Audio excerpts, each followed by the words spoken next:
Ford Transit го прослави 60-тиот роден ден. Настана во време кога Европа економски беше закрепната од војната и купувачите бараа нешто повеќе отколку робусни возила за товарање. Како прв заеднички модел после спојувањето на двете европски филијали на Ford во една компанија, во себе ги обедини британското искуство и германскиот инженеринг. Со својот стил успеа да ја промени историјата на комерцијалните возила и затоа и денес живее на сите континенти. Производството беше организирано во англискиот Беркшир, во погоните од каде некогаш излегуваше борбениот авион Hawker Hurricane. Основната конструкција беше едноставна, практична и направена да трае, а погонската механика ја презеде главно од Таунус.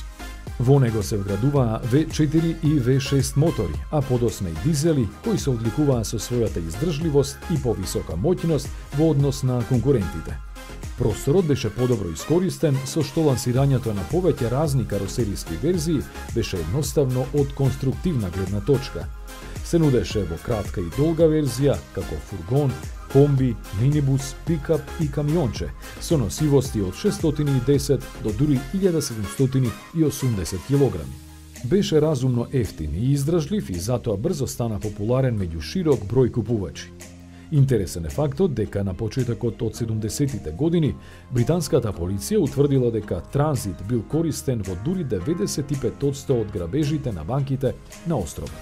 Во 1978 година беше темелно обновен, а од првата генерација која се произведуваше во 10 фабрики низ целиот свет, до 1985-та беа направени повеќе од 2 милиони возила.